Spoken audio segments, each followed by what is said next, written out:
방송에서 제공하는 투자 정보는 투자 판단에 대한 조언입니다. 방송에서 제공하는 주식의 가치, 가격 상승 및 가격 하락에 대해서는 방송사에서 보장하지 않습니다. 시청자 여러분 안녕하십니까? 출발 증시와이드 2부로 돌아왔습니다. 최혜원입니다.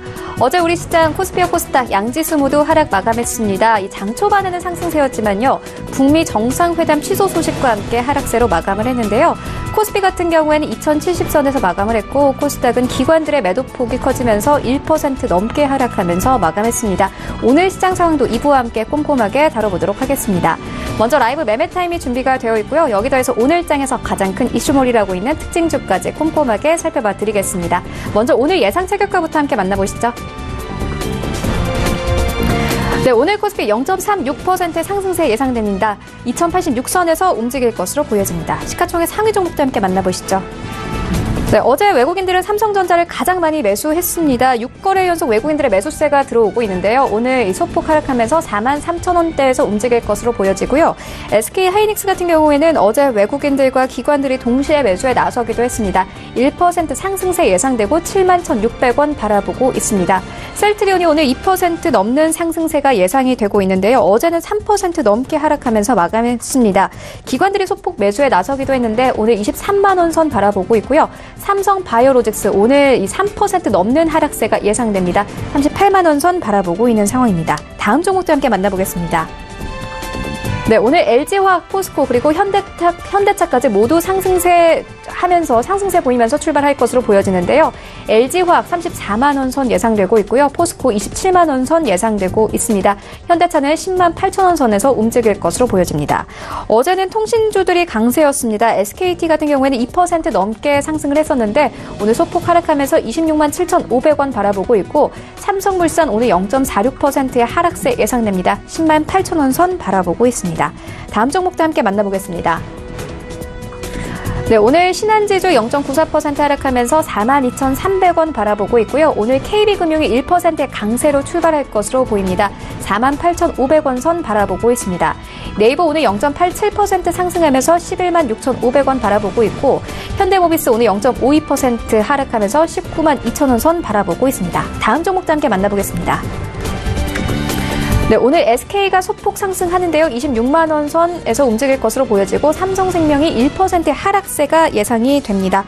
오늘 9만 원 선에서 움직일 것으로 보여지고요. LG생활건강과 한국전력은 움직임 없이 흘러갈 것으로 보여지고 삼성 SDI 1% 넘는 상승세 예상됩니다. 23만 4천 원 선 바라보고 있습니다. 다음으로는 코스닥 시장으로 함께 가보시죠. 오늘 코스닥 1% 넘게 상승할 것으로 보여집니다. 상승폭이 거의 2%에 가까운데요. 695선까지 회복할 것으로 보여집니다. 시가총액 상위 종목도 함께 만나보시죠. 네, 오늘 1위부터 5위까지 모두 강세로 출발할 것으로 예상됩니다. 셀트리온 헬스케어와 신라젠 모두 2%의 강세 출발이 예상이 되고 있는데요. 7만 2천원 그리고 7만 8,300원 바라보고 있습니다. CJENM도 어제 2% 넘게 하락했었는데 오늘 2% 넘게 상승하면서 22만 3,500원 바라보고 있고요. 포스코캠텍 2% 넘게 상승하면서 7만 4,400원 바라보고 있는 상황입니다. HLB가 오늘 상승폭이 큽니다. 4% 넘는 상승세가 예상이 되고 있는데요. 어제도 5% 넘게 상승하면서 마감했습니다. 외국인들과 기관들 동시에 매수에 나서기도 했는데 오늘 10만 원 선 회복하면서 10만 2천 원 바라보고 있습니다. 다음 종목 함께 만나보겠습니다. 네, 오늘 6위부터 12위 종목도 대부분 빨간불 켜면서 출발할 것으로 보여집니다. 바이로메드 3% 넘게 상승하면서 20만 8천 원 선 바라보고 있고요. 메디톡스의 오늘 상승폭이 클 것으로 예상됩니다. 5% 넘는 상승세 예상되고 있는데 어제도 외국인들과 기관이 동시에 매수에 나서기도 했습니다. 글로벌 시장 진출에 대한 기대감 받고 있는 상황입니다. 어느새 55만 원 선까지 올라온 모습 확인할 수 있고요. 스튜디오 드래곤의 상승폭이 오늘 강할 것으로 보여집니다. 5% 넘는 상승세가 예상되고 있는데요. 어제 이 실적을 발표하기도 했죠. 영업이익이 3배 정도 급증을 했습니다. 어닝 서프라이즈인데요. 현재 10만 3,200원 바라보고 있고 코오롱 티슈진 2% 넘게 상승하면서 4만 1,300원 바라보고 있는 상황입니다.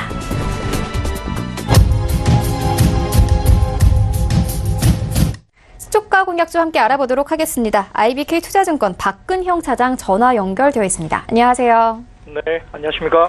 네, 오늘 어떤 종목 보고 계십니까? 네, 오늘은 기술주 중에 삼성전기를 말씀 좀 드리고 싶습니다.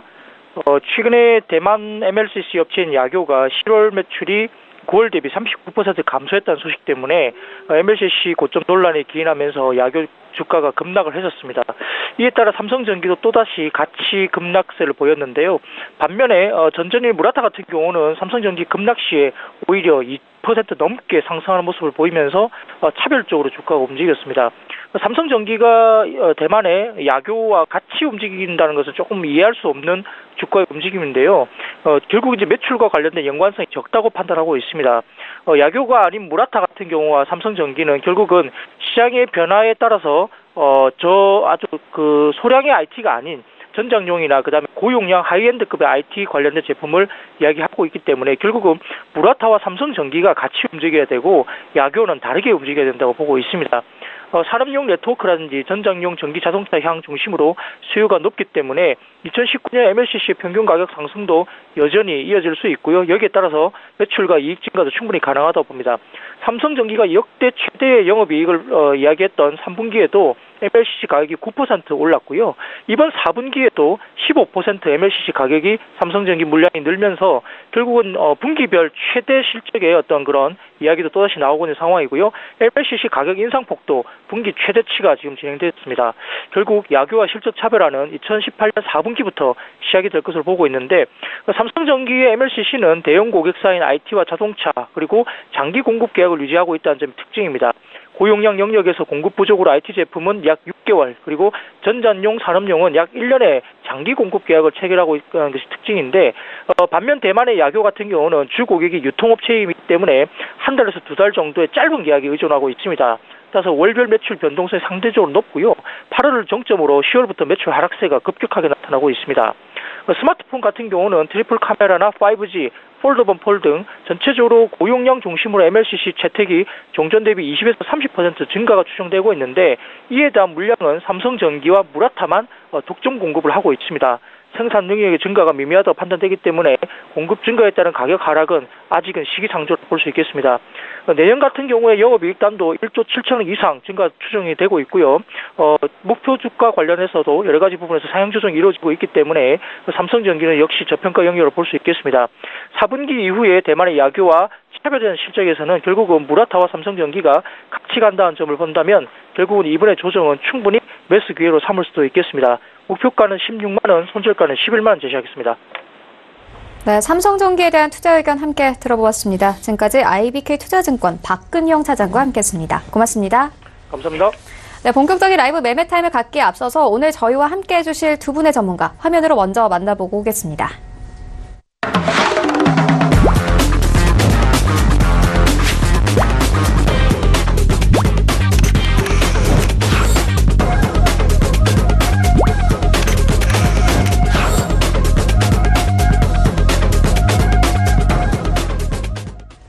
네, 오늘 저희와 함께해 주실 두 분의 전문가 벤자민 투자연구소 신일섭 소장 그리고 JNS 자산운용 윤여민 전문가 모셨습니다. 안녕하세요.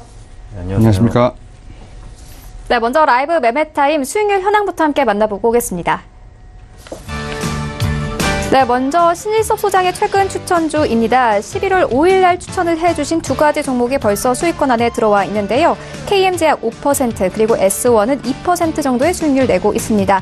한국전자금융은 손절가 터치하면서 포트에서 제외가 됐고요. 10월 30일 날 주셨던 LG생활건강이 벌써 14% 넘는 수익권 안에 들어와 있습니다. 10월 29일 날 주셨던 보혜양조는 벌써 29% 넘는 수익률 자랑하고 있는데요. 10월 29일 날 같은 날 주셨던 빙그레 2% 넘는 수익률 내고 있습니다. 다음으로는 윤여민 전문가의 최근 추천주 함께 만나보도록 하겠습니다. 스튜디오 드래곤 벌써 3% 넘는 수익권 안에 들어와 있고요. 에코프로가 6%, 대우건설 4%, 그리고 효성중공업 2%의 수익률 내고 있습니다. KB금융 5% 마이너스권 안에 들어와 있고요. 10월 29일 날 주셨던 기업은행 1%, 삼성 SDI도 1%의 수익률 내고 있습니다. 10월 26일 날 주셨던 파라다이스가 7% 넘는 수익률 내고 있습니다. 네, 다음으로는 수익률 탑 8 함께 만나보도록 하겠습니다. 순위가 조금 바뀌었는데요. 8위에는 여전히 박동현 본부장의 테스나 올라와 있고요. 10% 넘는 수익권 내고 있습니다. 김윤 연구원의 풍산이 12%, 그리고 최동기 부사장의 두 가지 종목이 나란히 5위와 6위에 올라와 있는데요. HLB와 대한해운이 올라와 있고 각각 14% 넘는 수익률 내고 있습니다. 4위에는 신일서 소장의 LG생활건강 올라와 있고요. 14.75%의 수익률 내고 있습니다. 다음으로는 1위부터 3위까지 함께 만나보겠습니다. 1위에 신일서 소장의 종목이 올라와 있는데요. 보혜양조 올라와 있습니다. 10월 29일 날 매수 의견 주셨고 벌써 29% 넘는 수익률 자랑하고 있고요. 2위에는 최동기 부사장의 엔지캠 생명과학인데요. 어제는 1위였는데 오늘 2위로 내려왔습니다. 20% 넘는 수익률 내고 있고 3위에는 박동현 본부장의 휠라코리아가 올라와 있습니다. 11월 1일 날 매수 의견 주셨는데 벌써 15% 넘는 수익률 내고 있습니다.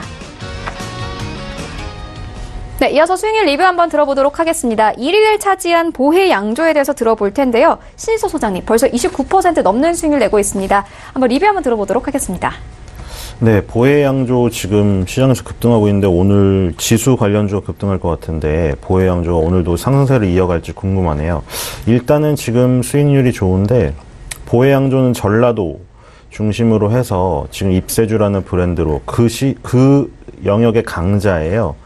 각각 그 지방마다 그 소주의 강자들이 있거든요. 근데 보혜양조는 그쪽을 확 잡고 있는 업체고, 그때 말씀을 드렸는데 이제 무학 같은 경우가, 그쵸? 무학이 지금 좋은 데이로 해가지고 저도줄 막 여러 가지만 나와서 수도권 공략까지 지금 위협할 정도로까지는 한번 나왔었거든요. 처음처럼을 막 거의 꺾을 뻔할 정도로. 근데 이제 그 다음부터 무학도 주가가 좋지가 않았는데 보혜양조는 이제 그 정도 시도는 아예 못하고 이제 그 시장에 그 강자로 군림을 하고 있는 거예요. 그리고 이제 그거를 뚫으려고 이제 프리미엄 소주, 좀 비싼 가격으로 내놨다고 했는데, 그런 것들은 이제 실적으로 나와야 될 이제 장기 모멘텀이고, 지금은 그 모멘텀으로 움직이기보다는 지금 테마에 얽혀서 단기적으로 급등을 했고, 지금 어수선한 시장 속에서 이런 그 타이밍들이 먹혔기 때문에 올라가는 것으로 보입니다. 시장이 오늘 반등을 한다고 해도 다시 그 뭐 하락을 해서 반락을 해서 어려운 상황이 오면 보혜양조는 또 부각이 될 가능성이 있어요. 그래서 일단은 지금은 상승세를 탔기 때문에 오랜만에 2015년 이후에 단기적으로 수익을 좀 극대화해볼 구간이다, 그렇게 생각이 됩니다. 그래서 보혜양조를 지금 수익을 극대화하는 쪽으로 한번 노려보시기 바랍니다. 네, 알겠습니다. 이어서 리뷰 하나 더 들어보도록 하겠습니다. 윤여민 전문가가 10월 26일 날 파라다이스를 추천을 해주셨는데 벌써 수익률 7% 내고 있습니다. 리뷰 한번 들어보도록 하겠습니다. 네. 파라다이스는 지금 10월 실적이 상당히 좋습니다. 사상 최대치를 기록을 했는데요. 최근 중국인 VIP 매출이 2,237억 원으로 10.4% 증가했으며, 일본 등도 지금 호조세를 보여주고 있는데요. 어떤 연결 카지노 4군데 합산 매출액은 705억 원으로 전년 동월 대비 39.2% 증가해 월 700억 매출을 돌파했습니다. 또한 그 파라다이스 시티 실적 또한 상당히 좋은데요. 9월 21일 2차 시설을 개장해서 클럽, 스파, 부티크 호텔 등 어떤 엔터테인먼트 레저 시설을 확충했는데 2차 시설 개장으로 인해 월 매출액이 손익분기점인 300억 수준을 돌파했습니다. 결론적으로 그 기존 영업장의 회복세와 파라다이스 시티의 어떤 양호한 수익 호조세를 감안하면 예상보다 빠른 이익 턴어라운드가 가능할 것으로 판단됩니다. 그래서 월 목표 주가를 25,000원으로 해서 시장 상황에 대응하시길 바라겠습니다.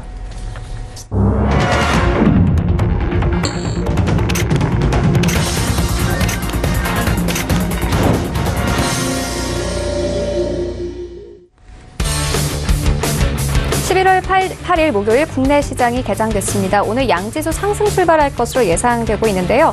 어제 코스피 같은 경우에는 2070선에서 마감을 했는데 오늘 2100선 넘어갈 것으로 보여집니다. 벌써 1.53% 상승하면서 2110선 바라보고 있는 상황이고요.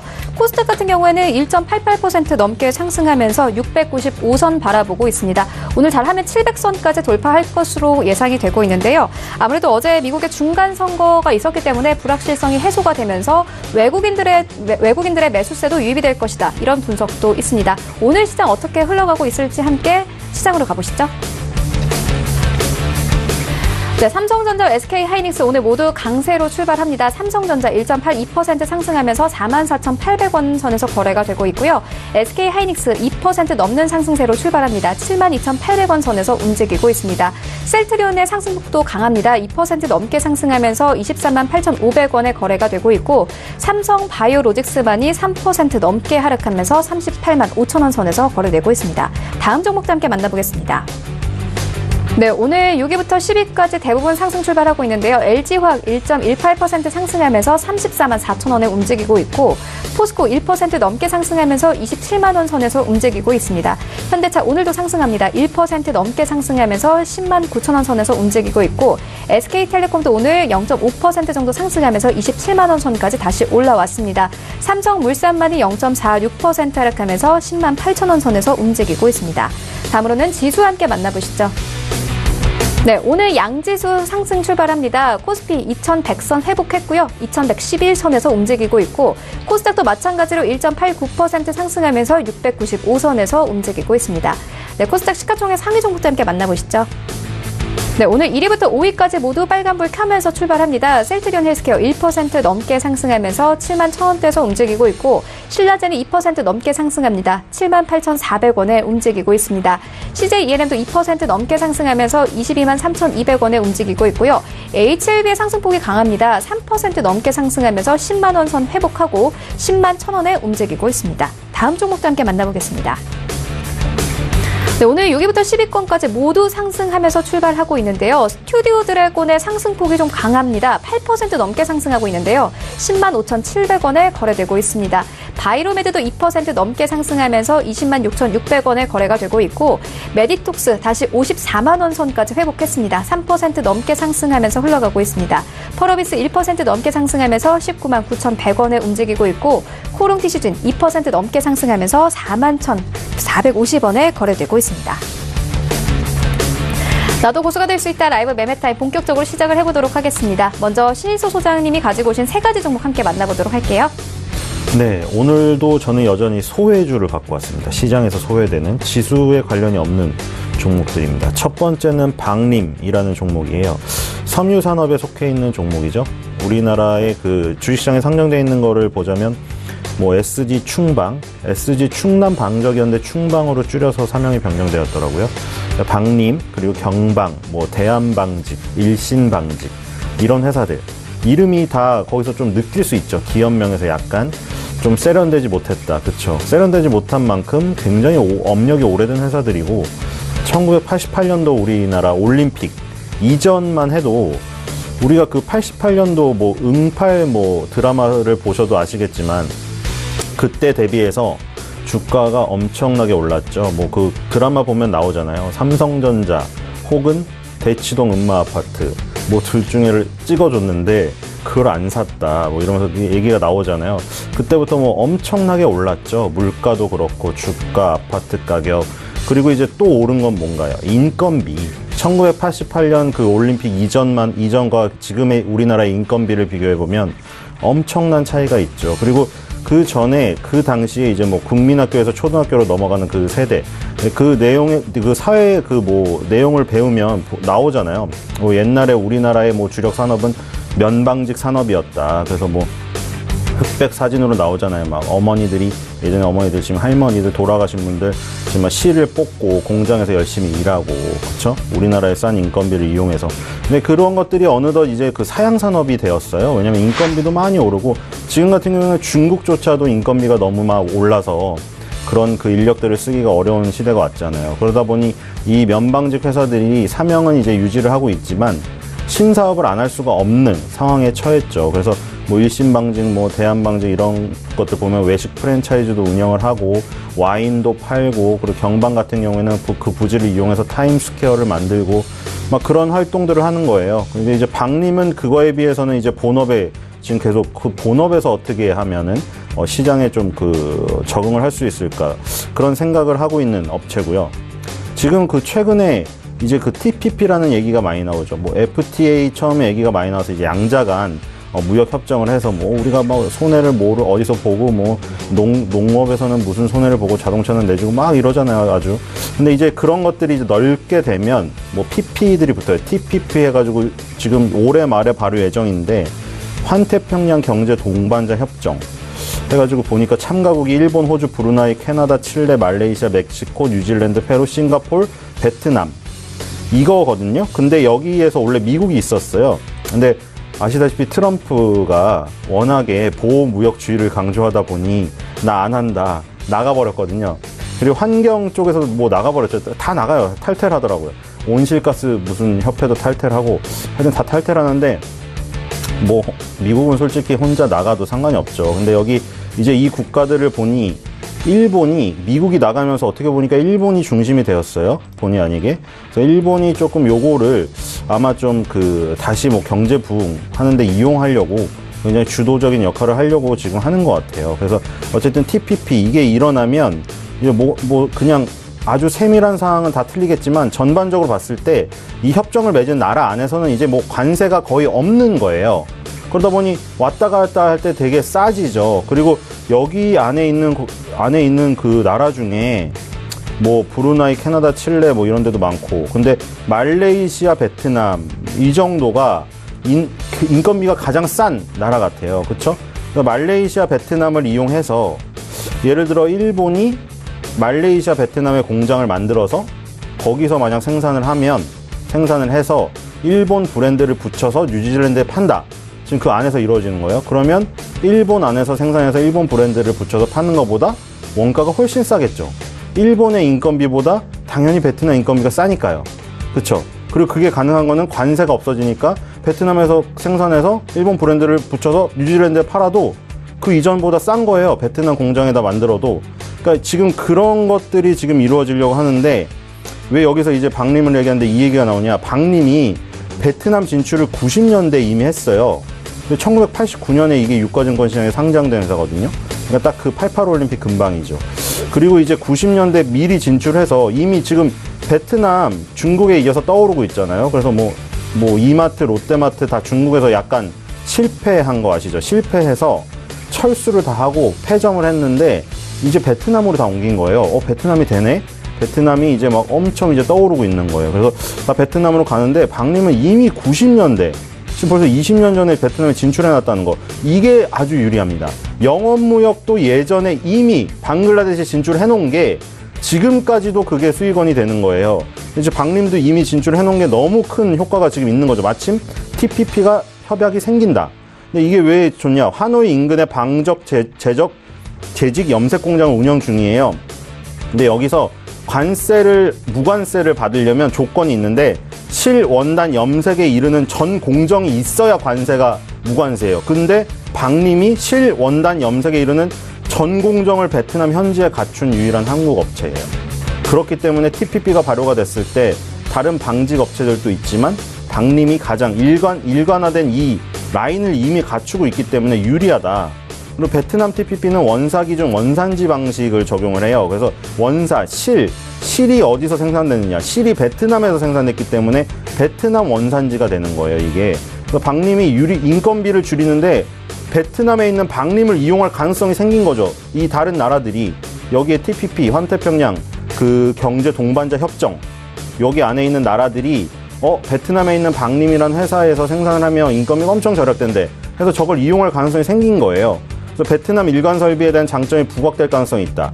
이게 올해 말에 TPP가 이제 발효가 되면 본격적으로 이제 뭐 효과가 나올 거고, 아마 이제 중국에서 베트남으로 공장을 다들 옮기고 있을 텐데, 이렇게 되면 이 그 사양 산업으로 접어들였던 섬유 산업이 다시 한번 베트남에서 제2의 한국, 예전에 일어났던 그런 섬유 산업의 호황을 누릴 가능성이 있다. 그런 얘기들이 계속 나왔었고, 지금 2018년도 들어서 주가가 굉장히 다이나믹하게 갑자기 움직이죠. 2015년 7월 달에 38,000원을 찍었다가 2018년까지 내리 3년을 빠졌거든요. 그래서 거의 2만 원을 깼다가 지금 다시 25,000원을 회복했는데, 이 3년 만에 어떤 그 기술적인 변화도 굉장히 지금 주목을 할 필요가 있고, 그래서 박림이 이런 스토리들이 있기 때문에 아마 올해 말을 기점으로 그런 것들이 더 얘기거리가 더 많이 나오게 된다. 얘기거리가 많이 나오는데 그냥 소문으로 오르는 게 아니라 박림은 설비를 갖추고 있기 때문에 근거가 있다. 그래서 박림을 좀 주목할 필요가 있을 것 같습니다. 기술적으로도. 그래서 손절가 23,000원, 목표가 3만 원입니다. 그 다음 두 번째 종목은 미창석유입니다. 이것도 되게 생소한 종목일 거예요. 그 소외주기 때문에. 미창석유는 선박용 자동차용 윤활유를 생산하고 판매하는 업체고요. 생산 능력이 윤활유 14.4만 리터, 그리고 설비 포함해서, 그리고 총 25만 리터입니다. 설비를 포함하면. 국내 윤활유 시장의 9.2%를 점유하고 있어요. 윤활유는 그냥 쉽게 말해서 엔진 오일을 만드는 원료예요. 그래서 그 배터리도 이제 갈아야 되지만 자동차가 배터리는 수명이 좀 더 길죠. 한 3년 주기. 근데 엔진 오일은 보통 5,000km 아니면은 뭐 그 개월수로 따지면 운행 그거에 따라 틀리겠지만 3개월 뭐 이 정도로 계속 갈아줘야 돼요. 그렇죠? 그리고 최근에는 고급 차들이 많이 나왔기 때문에 엔진 오일도 아무거나 안 넣잖아요. 엔진 오일을 되게 비싼 걸 넣어요. 좋은 거를. 그렇기 때문에 엔진 오일의 중요성이 올라오고 있고, 그런 부분은 어디서 느낄 수 있냐면 우리나라 4대 정유사들 있죠. 정유사들이 지금 다 윤활유 시장에 뛰어들고 있어요. SK는 SK 루브리컨츠. 그 상장하려고 했잖아요. 상장하려다가 지금 시장 상황이 안 좋아서 상장 안 했는데, 윤활기유를 담당하는 업체가 있고, 다 정유사들이 이거 뛰어들고 있는 이유가, 이번에도 지금 지금 난리잖아요. 유류세를 감면했는데 왜 주유소에서 안 떨어지냐. 자영주유소에서는 잘 안 떨어지고 있죠, 지금. 재고를 판매한다는 목적으로. 근데 어쨌든, 윤활기유 시장에 다 뛰어드는 이유가 맨날 여론에서, 야, 너네는 맨날 올릴 때는 팍팍 올리고 내릴 때는 왜 이렇게 늦게 올리냐. 그랬더니 정유사에서 하는 말이, 야, 우리 그거 팔아가지고 영업이익률, 100원도 안 남아. 이러고 있잖아요. 그러니까 영업이익률이 거기서 안 나온다는 거예요. 재무제표상으로 안 나와요. 근데 윤활기유 시장은 영업이익률이 10% 이상 나와요. 그래서 거기를 하려고 하는 거예요. 주유소 맨날 기름 팔아서 욕만 먹고 돈도 안 남는데 정유사들 윤활기유 다 뛰어듭니다.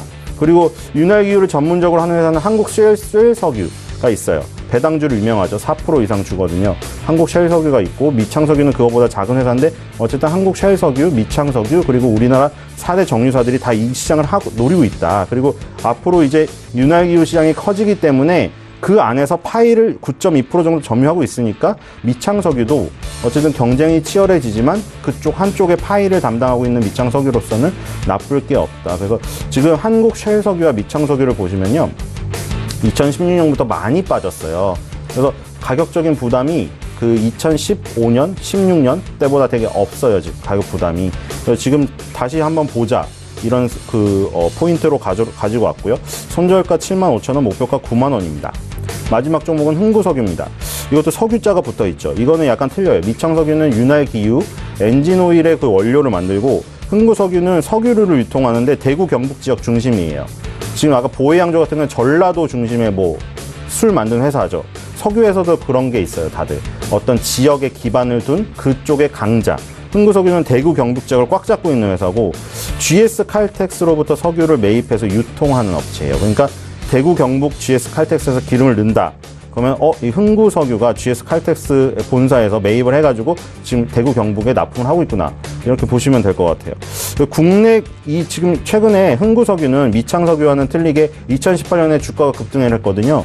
근데 이게 왜 그러냐면 지금 그 국내 기업들이 개성공단이 지금 안 되고 있죠. 운영이 안 되고 있는데, 개성공단이 할 때 입주 기업을 대상으로 2004년부터 2016년 12년 동안에 LPG를 공급한 이력이 있어요. 근데 이 LPG를 공급한 이력 때문에 지금 분위기가 좀 좋잖아요. 해도도 작성하고 둘이, 남북이. 그래서 개성공단이 다시 만약에 이게 부활이 되면 흥구석유 같은 업체도 결국 개성공단 입주 기업을 대상으로 LPG를 계속 공급할 거 아니냐. 개성공단에 계속 차가 다녀야 되잖아요. 트럭이랑 이런 게. LPG가 많이 쓰여요. 그래서 그런 기대감에서 약간 테마기가 끼기도 했습니다. 일단 2018년에 흐름이 좋고, 지난달, 이번 달, 지금 보니까 강세를 보이고 있습니다. 다만 이제 거래량이 좀 적기 때문에 위에 이제 꼬리들이 많이 달려요. 그러니까 거래량이 적으니까 호가도 보시면 널찍널찍하게 지금 형성되어 있거든요. 그래서 움직임이 심하다는 거. 그런 거 좀 염두에 두시고 공략을 하면 좋을 것 같고요. 2018년 10월달, 지난달이죠. 지난달에 2016년의 최고점을 월중 가격으로 한번 뚫었었습니다. 근데 종가상으로는 밀렸죠. 이번 달에 다시 한번 그쪽으로 지금 가고 있거든요. 만약에 4,000원이 점령이 되면 좀 더 다시 한번 10월 달에 기록한 가격으로 오버슈팅을 한번 할 수 있지 않나, 그런 생각이 들어요. 그래서 그 타이밍을 노리고 손절가 3,200원, 목표가 4,000원으로 해서 가져왔습니다. 네, 이렇게 세 가지 종목 함께 만나보고 왔습니다. 일단 석유와 관련해서 두 가지 종목 만나고 왔는데요. 미창석유 같은 경우에는 이 시장의 점유율이 굉장히 높고 또 이 흥구석유 같은 경우에는 이 움직임이 큰데 이번 달 오버슈팅 가능할 수도 있다. 이렇게 설명을 해주셨습니다. 이번에는 윤여민 전문가의 세 가지 종목 함께 만나보시죠. 예, 오늘 저의 첫 번째 종목은 제주항공입니다. 동사의 어떤 3분기 실적은 비우호적인 어떤 대외 환경 속에도 불구하고 어떤 공격적인 기단 확대와 유료 할증률을 통해 시장 기대치에 부합했는데요. 즉 자연재해로 주력 노선인 일본 그 여객 수송량의 둔화와 항공료의 상승으로 또 원가 부담이 확대되었음에도 불구하고 동남아 노선 매출 급증, 유류 할증료에 따른 그 여객 운임 상승으로 인해 영업이익은 시장 기대치에 부합을 한 건데요. 4분기 매출액은 25.5% 증가한 3,281억 원, 영업이익은 16.5% 늘어난 205억 원을 전망합니다. 이는 기재 규모가 3분기 말 37대에서 4분기 말에 39대로 늘어나면서 외형 성장세가 지속될 것이라는 전망 때문입니다. 2019년 국제 여객 수요 증가와 국내 저비용 항공사의 어떤 공급 과잉에 대한 우려는 분명히 존재하고 있습니다. 하지만 동사는 어떤 공격적인 투자와 기재 확대 그리고 지방공항 선점 전략을 기반으로 하여 경쟁사와 차별화된 여객 수요 증가세를 시현하고 있으며 비용 측면에서도 보더라도 리스가 아닌 직접 구매를 통해 도입 비용 및 유지 비용을 절감하고 있습니다. 또한 그 외부 변수에 변동되는 비용 증가를 축소하기 위해서 적극적인 해지 전략도 채택하고 있는 상황인데요. 국내 1위 저가 항공사로서의 어떤 향후 경쟁사와의 어떤 격차가 더욱 확대될 전망입니다.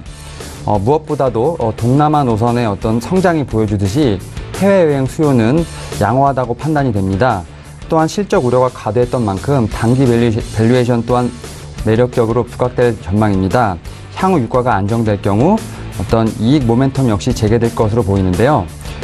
이에 제주항공에 대해서 목표가를 41,000원, 손절가를 32,200원으로 설정하겠습니다.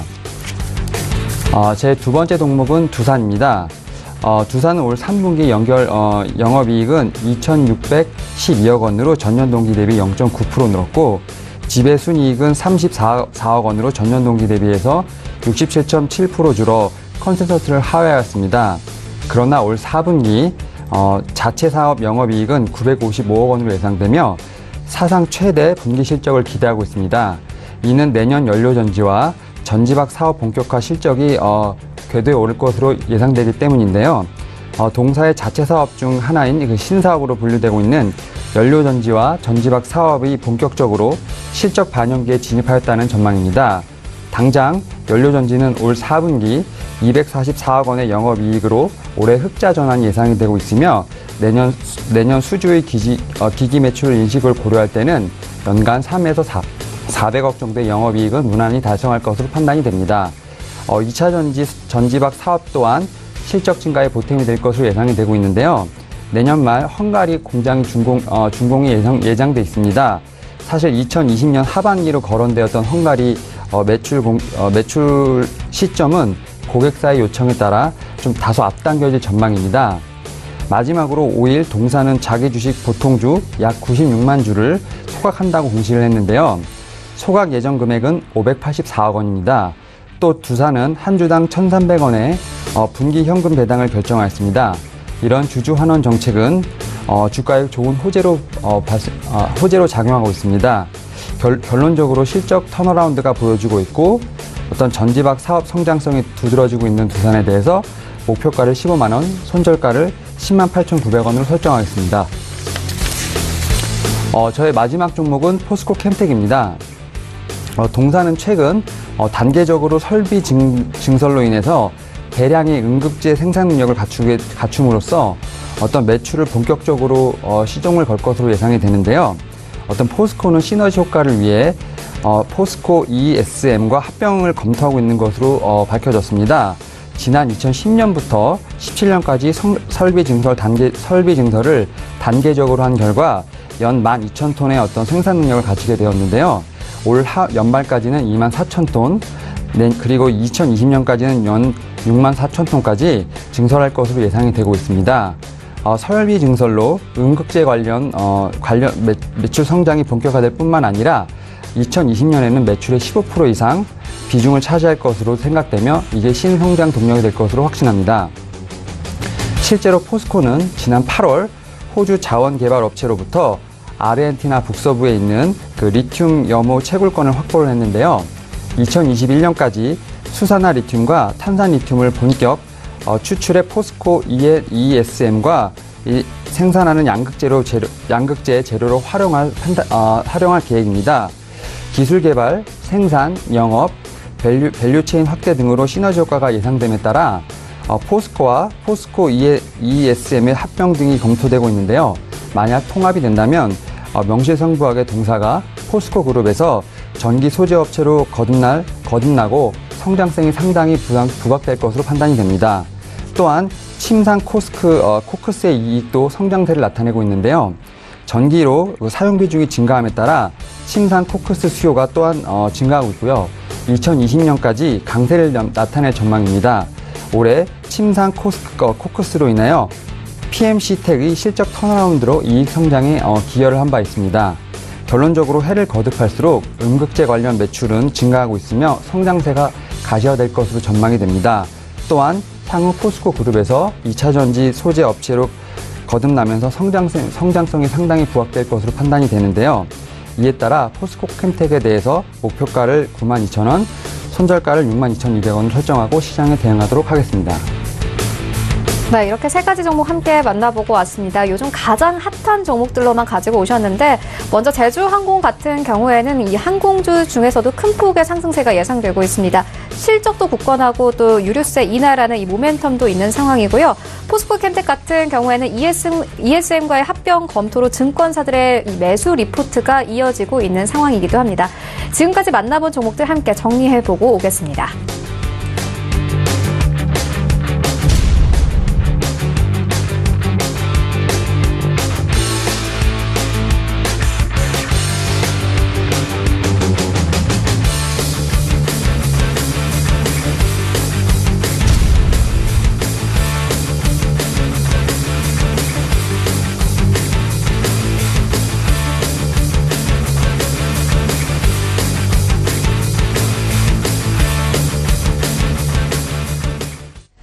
네, 계속해서 오늘장에서 이슈몰이라고 있는 특징주 만나보도록 하겠습니다. 먼저 첫 번째 특징주는 스튜디오 드래곤입니다. 어제 이 실적을 발표했죠. 3분기 호실적이 오늘 강세 나타내고 있는데요. 이 장 초반에는 10만 8천 원 선까지 터치를 했습니다. 신소 소장님. 네, 뭐 지금 오늘 코스닥이 급등을 하기 때문에 그렇죠? 코스닥이 지금 그 거래소보다 상승폭이 조금 더 높아요. 네, 코스닥이 다 상승을 하는데 당연히 코스닥 시가총액 상위 8위에 있는 스튜디오 드래곤이 안 오를 리가 없죠. 안 오를 리가 없지만 그래도 상승폭이 워낙 그 두각을 나타내고 있다. 그건 사실이에요. 왜냐하면 18위의 GS 홈쇼핑은 혼자 마이너스 기록을 하고 있거든요. 이 시장에서도.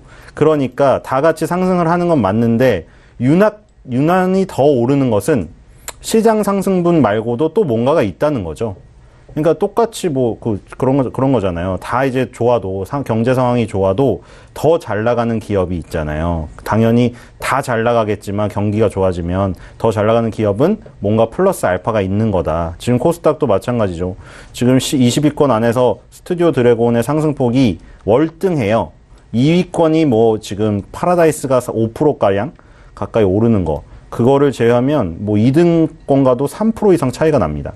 스튜디오 드래곤은 시장 상황에 따라서 당연히 오르는 거 플러스 알파가 있네. 그래서 오늘 실적이 좋았던 거 당연히 뭐 대폭 증가를 했고요. 편성하고 판매 크게 두 부분으로 나눌 수 있어요. 스튜디오 드래곤이 말 그대로 스튜디오잖아요. 스튜디오에서 드라마를 제작을 해가지고 그 드라마 갖다가 이제 방송국에 팔아요. 방영권을. 그게 판매, 그게 편성이고 그다음 판매는 해외 이런 판권들을 파는 건데. 지금 판매 부분이 급증했다는 거죠. 실적이. 그래서 10만 원을 돌파했어요. 그러니까 시장 상황만 좋으면 이거는 스튜디오 드래곤은 사실 미래가 너무 밝아요. 왜냐하면 지금 아시다시피 채널이 너무 많아졌잖아요. 그러니까 제가 말하는 채널은 방송 채널만 얘기하는 게 아니에요. 방송국 자체도 많아졌는데 방송, 우리가 보는 TV 방송 말고도 너무 많아요. 지금 인터넷에 넷플릭스라는 전문 그 채널도 있고, 그리고 인터넷에 유튜브니 뭐니, 그럼 거기서 뭘 내보내야겠습니까? 결국 컨텐츠거든요. 채널만 많아졌는데 갔는데 컨텐츠가 정말 재미가 없어요. 그러면 안 보죠. 그러니까 컨텐츠 이걸 확보해야 돼요. 근데 컨텐츠를 어디서 확보해야 되겠어요? 트랙 레코드가 좋은 애들, 그러니까 실적이 있었던 애들 어디겠어요? 스튜디오 드래곤이 워낙 히트작을 많이 냈잖아요. 그러니까 확률적으로 당연히 여기 스타 작가들이 모이게 되고, 그럼 스타 작가들을 키우는 작가들이 여기 또 다 모여요. 그러면은 누가 성과가 많겠어요? 드라마를 잘 썼고 대박을 냈던 데가 대박을 더 낼 확률이 더 높아지는 거죠. 이번에 결국 미스터 선샤인도 기대만큼 성공을 거뒀고, 미스터 선샤인이 지금 이제 우리나라에선 종영이 됐지만 이게 팔려나가면 한 5년 동안 해외에 계속 팔려나가요. 스튜디오 드래곤이 지금 미스터 선샤인도 팔겠지만 이제 다음에 또 기대작들이 또 히트칠 확률이 높은 거죠. 이제 확률이 성공을 몇 번, 많이 10번 중에 8번 한 사람이 더 성공할 확률이 높죠. 10번 중에 한 번 성공한 사람보다. 그러니까 스튜디오 드래곤은 앞으로 팔 곳이 많아졌는데 팔 곳에 비싸게 팔 확률조차 높다. 그러니까 스튜디오 드래곤은 스타 작가들을 점점 더 모일 것이고, 계속해서 좋은 작품은 나올 것이고, 실적은 좋을 수밖에 없을 것이고, 코스닥 시장만 받쳐주면 올라갈 수밖에 없는 상황이죠. 그래서 지금 2018년도 들어서 6월 달부터 지금 11월 달까지 옆으로 조금 횡보하고 있잖아요. 17년도 말에 상장해서 다이렉트로 가다가 지금 이 횡보하고 있는데, 이 구간 만약에 12만 원 이 위로 간다. 그러면 한 단계 더 크게 업그레이드 될 가능성이 있습니다. 그래서 아주 눈여겨봐야 되는 지금 박스권이라고 생각을 하시면 되겠습니다. 네, 알겠습니다. 이어서 다음 종목 함께 만나보도록 하겠습니다. 금호산업인데요. 4분기 성장 기대감의 상승세 나타내고 있습니다. 외국인들도 사거리에 매수세 들어오고 있거든요. 윤여민 전문가님. 예. 지금 금호산업의 경우 일단 3분기 실적이 컨센서스를 부합할 정도로 무난한 실적을 기록했습니다. 또한 아울러 그 아시아나항공 등의 어떤 이익 턴어라운드 및 그 일회성 환입 요인을 감안할 때 실적 기대감은 4분기까지 이어질 전망입니다. 또한 국내 건설 경기 불황에도 불구하고 공항 부분의 어떤 레코드를 바탕으로 수주 모멘텀이 존재하는 점, 워크아웃 종료 후 몇 년간 수주 증가를 통해서 매출액 성장이 지속된다는 점에서 타사와 좀 비교될 수 있습니다. 그래서 목표가를 14,000원으로 두고 한번 시장 상황에 대응해 보시면 좋을 것 같습니다. 네, 특징주 모두 만나보고 왔습니다. 지금까지 벤자민 투자연구소 신리섭 소장, 그리고 JNS 자산운용 윤여민 전문가와 함께했습니다. 고맙습니다. 감사합니다. 네, 이어서 라이브 매매타임 리뷰 한번 들어보도록 하겠습니다. 2위에 이름을 올리신 트루주식연구소 최동기 부사장 전화 연결되어 있습니다. 안녕하세요. 네, 안녕하십니까. 네, 삼성전기를 추천을 해주셨는데 전일장 종가 기준으로 수익률이 9%입니다. 리뷰 한번 들어보도록 하겠습니다. 네, 삼성전기는 아시다시피 어닝 서프라이즈를 기록을 했습니다. 그래서 매출액이 2조 3천억, 그래서 28.5% 증가를 했고요. 그다음에 영업이익은 4,050억으로서 292.5%를 시현을 했습니다. 사실은 올해는 그 MLCC, 사실은 MLC를 한 제품으로서 실적 서프라이즈 기록했는데요. 아마 우리 무라타가 일본의 기업으로서 세계 1위 기업인데, 무라타가 자동차 전장 사업으로 사업을 재편함으로써 실제적으로 부가가치가 높은 삼성전기가 이제 수혜를 받죠. 물론 이제 앞으로도 이제 내년이 문제인데, 내년에도 보면은 삼성전기는 이러한 무라타가 계속 자동차 전장 위주로 가면서 또 삼성전기된 어떤 기회가 될 수 있고요. 또 하나는 내년도에 삼성전자는 모듈 사업부, 이제 카메라인데, 카메라 중심의 또 차별화 전략에 따라서 수요가 기대되고 있죠. 그래서 중국 거래선이 일단 쿼드러플, 그 다음에 내년에는 지금 또 관심을 받고 있는 5G 통신 서비스가 이제 본격적으로 실시가 되죠. 그래서 이에 따른 이제 수요 본격화 전망.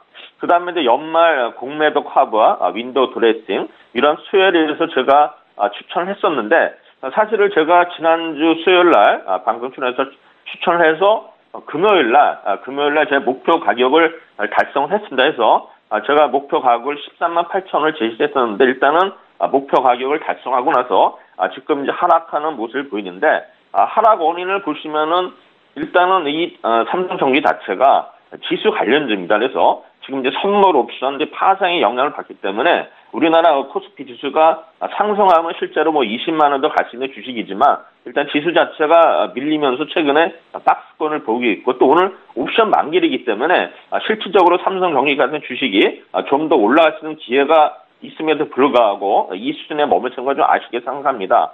또 하나는 지난주 이제 어닝 서프라이즈 인해서 일단 공매도가 좀 주춤하면서 주가가 상승 탄력을 받았는데 또 이번 주 돌아와서 보니까 다시 공매도가 늘고 있어요. 그래서 지금 보면은 우리나라 대부분의 우량주에도 불구하고 일단 외국인들의 공매도로 인해서 이러한 우수한 기업이 이 주가 수준을 유리한 데는 자체가 굉장히 좀 서글픈 현실이 되겠습니다.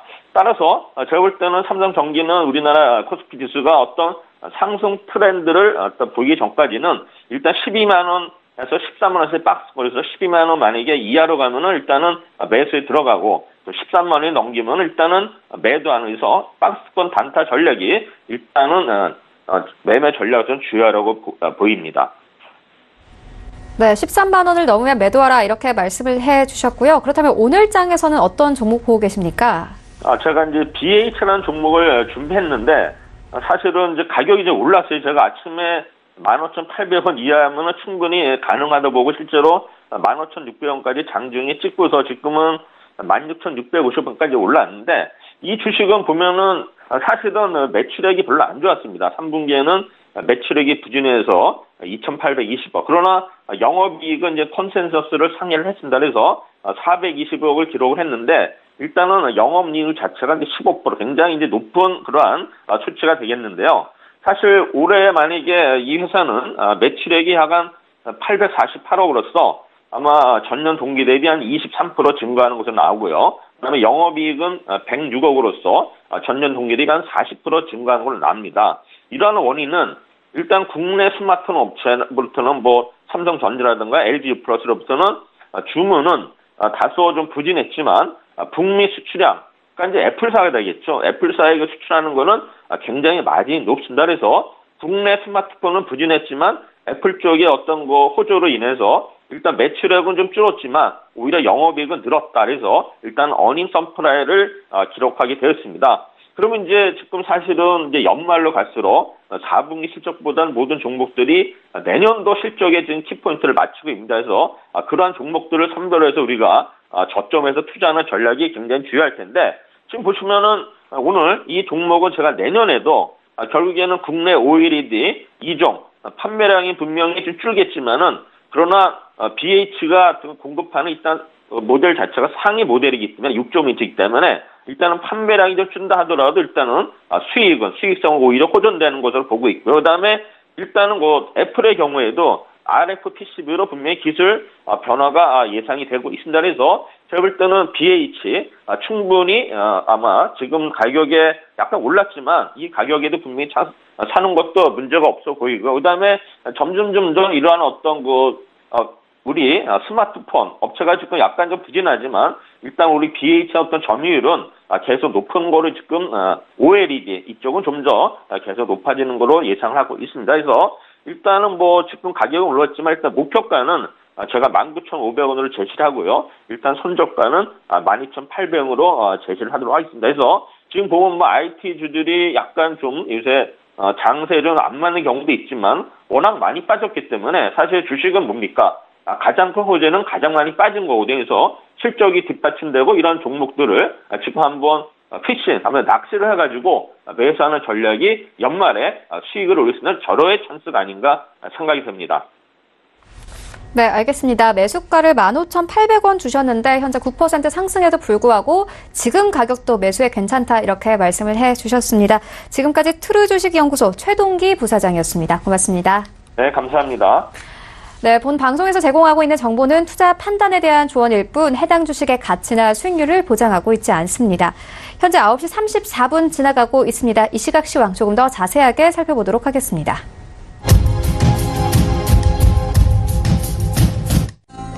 안녕하세요. 한혜솔입니다. 이 시각 시장 상황 짚어드립니다. 최근 하락장이 계속되면서 증권거래세 폐지론이 급부상하고 있습니다. 특히 최종구 금융위원장이 증권거래세 폐지를 진지하게 검토해볼 때이다라고 언급을 하면서 어제에 이어서 오늘까지 증권주들이 일제히 강세를 보이고 있는데요. 제도 변경이 가능할지는 좀 더 지켜봐야겠고요. 어제 드디어 미국의 중간선거가 예상대로 마무리가 됐습니다. 오늘 시장 어떻게 반응하고 있을까요? 코스피 지수부터 함께 살펴보시죠. 네, 오늘 기분 좋게 상승세 이어가고 있습니다. 1.64% 상승세 보이면서 현재 2112.70포인트를 지나고 있는데요. 분봉 지수 차트 보시면서 함께 흐름 파악해 보시죠. 오늘 1.5%대 강세 보이면서 출발을 했습니다. 계속해서 상승세 이어가고 있고요. 현재 2112선에서 움직이고 있습니다. 네, 다음으로 수급 체크해 보도록 하겠습니다. 어제는 기관의 매도폭이 매우 컸습니다. 특히 연기금을 중심으로 매도세가 계속됐는데요. 오늘은 기관과 외국인 동반 매수세를 보이고 있습니다. 기관이 292억 원가량 사들이고 있고요. 외국인이 775억 원가량 순매수세를 이어가고 있습니다. 개인만이 1,000억 원 넘게 홀로 매도세를 보이고 있습니다. 네, 다음으로 시총상위 10개 종목 함께 보시죠. 삼성전자와 SK하이닉스, 외국인과 기관의 동반 매수에 힘입어서 어제에 이어 오늘도 상승 흐름 보이고 있습니다. 삼성전자가 1.59% 상승하면서 44,700원에 거래되고 있고요. SK하이닉스 또한 3% 가까이 상승하면서 현재 72,900원에 거래되고 있습니다. 삼성전자 우선주도 상승세 보이고 있고요. 셀트리온 어제 외국인이 가장 많이 팔았는데요. 오늘은 상승세 보입니다. 2% 가까이 상승하고 있고요. 23만 8천원에 거래되고 있습니다. 삼성 바이오로직스는 이슈가 있었습니다. 삼성물산과 제일모직 합병 과정에서 삼성 바이오로직스의 가치가 5조 원이나 부풀려졌다는 내용과 관련된 내부 문건이 공개됐죠. 오늘 3%대 급락하고 있습니다. 38만 7천원에 현재 거래되고 있습니다. 네, 다음 종목 함께 보시죠. LG화학 3거래일 연속 하락했는데요. 오늘 0.6% 소폭 상승하고 있습니다. 포스코 마찬가지로 1%대 상승세 보여주고 있고요. 현대차도 0.5% 가까이 오르면서 10만 8천원에 현재 거래되고 있습니다. SK텔레콤이 5G 상용화에 따른 수혜 기대감이 다시 부각되고 있습니다. 0.74% 상승하면서 현재 27만 500원에 거래되고 있고요. 삼성물산이 하락하면서 10위에 신한지주가 올라왔습니다. 오늘 1.76% 상승세 보여주고 있고요. 43,450원에 현재 거래되고 있습니다. 네, 다음 코스닥 시장 함께 보도록 하겠습니다. 코스닥 시장도 마찬가지로 상승하고 있습니다. 1.69% 상승하면서 현재 693.92포인트를 지나고 있는데요. 네, 분봉으로 지수 차트 확인하시면서 흐름 파악해 보시죠. 오늘 2% 가까운 강세 보이면서 출발을 했습니다. 계속해서 상승 흐름 이어가고 있고요. 현재 694선에서 움직이고 있습니다. 네, 다음으로 수급 체크해 보도록 하겠습니다. 코스피 시장과는 반대 흐름입니다. 개인이 377억 원가량 순매수세를 이어가고 있고요. 기관과 외국인은 소폭 순매도세를 보이고 있습니다. 네, 다음으로 시총상위 10개 종목 흐름 함께 보시죠. 셀트리온 헬스케어가 0.43% 상승세 보이고 있습니다. 7만 300원에 현재 거래되고 있고요. 어제 기관이 가장 많이 샀던 신라젠 오늘 1.44% 상승하면서 7만 7,300원에 현재 거래되고 있습니다. CJ E&M이 호실적을 발표했습니다. 전년 동기 대비 55.7% 증가한 영업이익을 발표했고요. 오늘 3%대 강세 보입니다. 현재 22만 5,600원에 거래가 되고 있고요. 포스코 캠텍이 오늘 강세 보입니다. 4.69% 상승 중인데요. 대량의 음극재 생산이 가능한 설비 증설 소식 함께 전해왔습니다. HLB 1.3% 상승세 보입니다. 98,800원에 거래가 되고 있고요. 다음 종목 함께 보시죠. 네, 오늘 바이로메드도 빨간불 켰습니다. 1.7% 가까이 상승하면서 20만 4,400원에 거래되고 있고요. 메디톡스가 외국인과 기관 동반 매수에 힘입어서 오늘도 4% 가까이 상승하고 있습니다. 53만 9,900원에 현재 거래되고 있고요. 스튜디오 드래곤이 깜짝 실적을 발표했습니다. 오늘 급등하고 있습니다. 9% 이상 상승하면서 현재 10만 6,400원에 거래되고 있습니다. 펄어비스까지 3% 가까운 강세 보여주고 있고요. 미국 증권위의 매매 거래 제한 조치 종목에서 해제된 코오롱 티슈진 오늘 2%대 상승세 이어가고 있습니다. 현재 4만 1,300원에 거래되고 있습니다. 네, 그렇다면 코스피 200 종목 중에 오늘 상승률이 높은 것에는 어떤 것들이 있을까요? 함께 보시죠. 네, SL이 실적을 발표했고요. 8%대 급등세 연출합니다. 14,100원에 거래가 되고 있습니다. 삼양홀딩스가 5.8% 상승하면서 77,900원에 거래가 되고 있고요. 코스맥스도 호실적을 발표했습니다. 또 중국 시장과 관련된 불확실성이 낮다는 의견이 나오고 있고요. 오늘 5.8% 급등합니다. 127,500원에 거래가 되고 있습니다. LS와 롯데 정밀화학까지 모두 5% 이상 상승세를 이어가고 있습니다. 네, 그렇다면 반대로 하락률이 큰 종목에는 어떤 것들이 있을까요? 삼성 바이오로직스가 아까 말씀드린 이슈와 함께 3% 이상 하락하고 있습니다. 38만 7천 원에 현재 거래가 되고 있고요. 대한항공이 0.17% 소폭 하락 중입니다. 3만 150원에 현재 거래되고 있습니다. 네, 그렇다면 이 시각 시장에서 인기를 끌고 있는 종목에는 어떤 것들이 있을까요? 1위부터 8위까지 함께 보시죠. 네, 1위에 삼성전자 올라와 있고요. 2위에 삼성바이오로직스, 3위에 셀트리온, 4위에 HLB, 5위에 카카오, 6위에 SK하이닉스, 7위에 유한양행, 8위에 삼성전기가 랭크되어 있습니다. 네, 먼저 삼성바이오로직스부터 자세히 보겠습니다. 더불어민주당 박용진 의원이 삼성물산과 제일모직의 합병 과정에서 삼성바이오로직스의 가치평가가 잘못된 사실을 삼성이 묵인했다는 내용의 관련 내부 문건을 공개했습니다. 삼성바이오의 가치가 5조 원이나 부풀려졌으며 이 사실을 이미 알고 있었다는 주장인데요. 이러한 모든 의혹에 대해 논의할 증선위는 오는 14일 다시 개최됩니다. 오늘 3% 하락세 보이고 있고요. 현재 38만 7천 원에 거래되고 있습니다. 네, 다음으로 카카오 자세히 보겠습니다. 카카오가 오늘 3분기 실적을 발표했습니다. 역대 최고 분기 매출을 달성했지만 모빌리티와 페이, 또 인공지능 등 신사업 투자로 인해 영업이익은 크게 줄었는데요. 매출액은 5,993억 원으로 전년 동기 대비 16.3% 증가했고 영업이익은 307억 원으로 전년 대비 35.3% 감소했다고 밝혔습니다. 오늘 5% 이상 급등하고 있습니다. 10만 1,000원에 현재 거래되고 있습니다. 네, 마지막으로 삼성전기 함께 보겠습니다. 삼성전기가 적층 세라믹 콘덴서 시장 수요 확대에 대한 실적 개선 기대감을 받고 있습니다. 다른 업체들이 저용량 MLCC 수요 감소로 우려가 나오고 있는 반면 삼성전기는 주력 제품인 전장용과 산업용, 고용량의 수요 강세로 4분기에도 매출이 증가할 것으로 전망되고 있습니다. 오늘 2% 상승 흐름 이어가고 있습니다. 12만 7천 원에 현재 거래되고 있습니다. 네, 지금까지 시장 상황 전해드렸습니다. 한혜솔이었습니다. 출발 증시 와이드 2부와 함께하고 있습니다. 지금 장중에 저가 매수 신호가 포착이 되고 있는데요. 저가 매수의 달인 위즈 인베스트먼트 김영철 팀장 전화 연결되어 있습니다. 안녕하세요. 네, 안녕하십니까. 네, 오늘 어떤 종목 보고 계십니까? 네, 오늘 말씀드릴 종목은 메디톡스입니다. 일단은 메디톡스 같은 경우가 최근 4개월간 주가가 지속적으로 좀 하락을 하면서 45만 원대에서 41만 원대까지 거의 절반, 그러니까 50% 정도 하락을 하면서 투자자분들의 이제 마음을 좀 상당히 어지럽혔을 텐데요. 최근에 일단은 뭐 반등이 좀 나오고 있는 그런 상황이고 지금 시점에서는 충분히 좀 접근이 가능하다 이렇게 좀 판단을 하고 있습니다. 일단은 주가 지속적으로 좀 하락을 했었던 가장 큰 이유는 그 실적에 대한 우려 그리고 이제 그 엘러간이랑 그 파이프라인 관련된 가치 절하에 대한 그런 부분들인데 이러한 부분들은 일단은 첫 번째로 수출 회복이 나타나면서 이 실적 우려는 좀 벗어날 가능성이 상당히 좀 높다라고 이제 좀 보시면 좋을 것 같고요. 사실 작년 11월 달 이후부터 메디톡스의 주가 흐름을 보면 작년 3분기에도 주가가 저점이었고 그 이후부터 주가가 약 저점에서 2배 가까이 이제 상승을 하는 그런 움직임들을 좀 보여줬기 때문에 이번에도 상당히 비슷한 패턴이 나올 것이다 이렇게 좀 보고 있고요. 그다음에 이제 가장 주목해야 될 것은 역시나 이제 중국 관련된 모멘텀이다라고 보고 있습니다. 쪽으로 올해 2월에 이제 중국 CFDA 요 보톨리늄 톡신 뉴로녹스 BLA 신청서를 제출을 했고요. 내년 5, 6월 달에 이제 최종 시판 허가가 예상됨에 따라 이쪽에 대한 모멘텀이 연말 그리고 내년 연초까지 지속적으로 좀 나올 가능성이 좀 높다 이렇게 좀 보고 있고 특히나 이제 외국인들 수급이 지속적으로 좀 안 좋았는데 최근 특히나 이제 어제 돌아 나오는 그런 모습을 보여주면서 오늘장에서도 움직임이 좀 나타나고 있습니다. 그래서 목표가는 69만 원, 70만 원에서 조금 못 미친 69만 원을 최적으로 좀 잡아보도록 하겠고요. 손절가는 47만 원 말씀을 드려보도록 하겠습니다.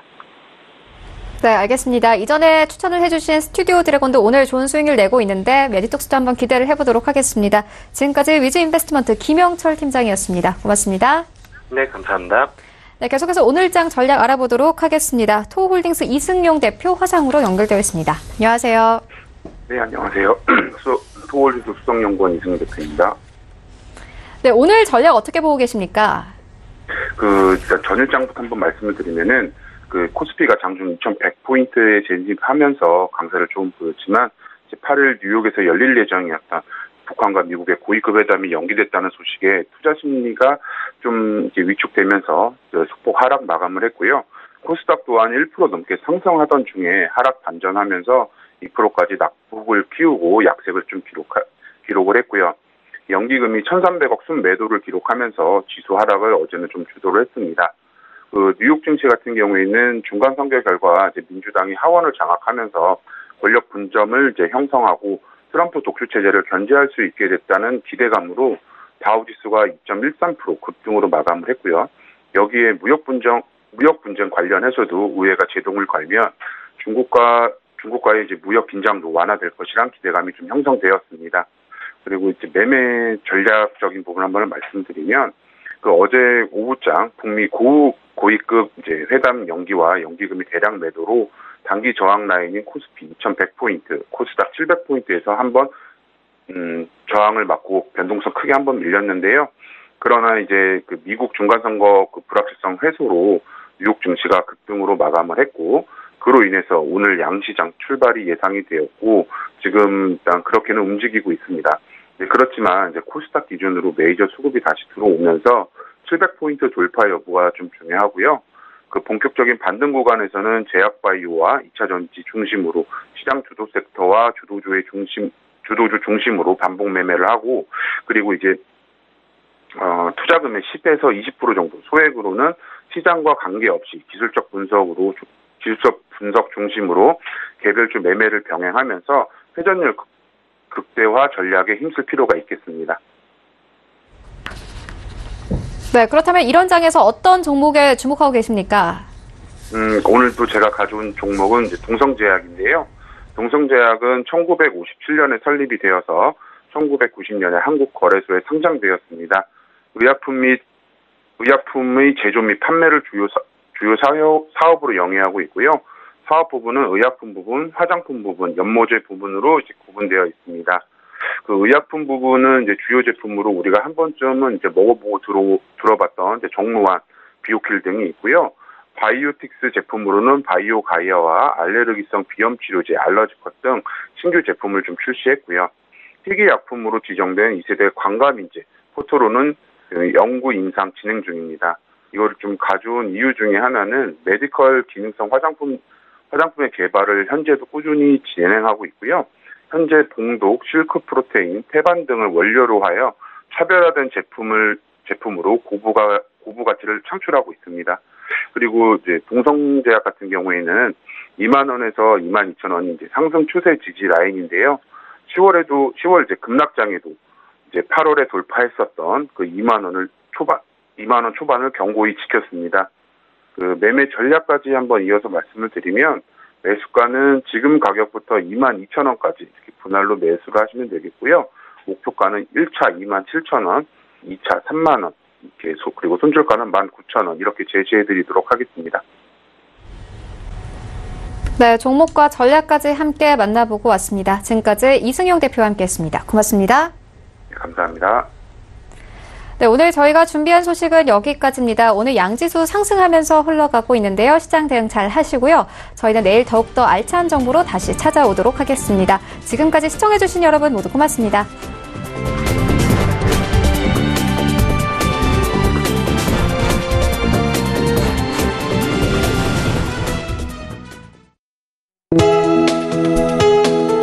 본 방송에서 제공하는 투자 정보는 투자 판단에 대한 조언입니다. 방송에서 제공하는 주식의 가치, 가격 상승 및 가격 하락에 대해서는 방송사에서 보장하지 않습니다.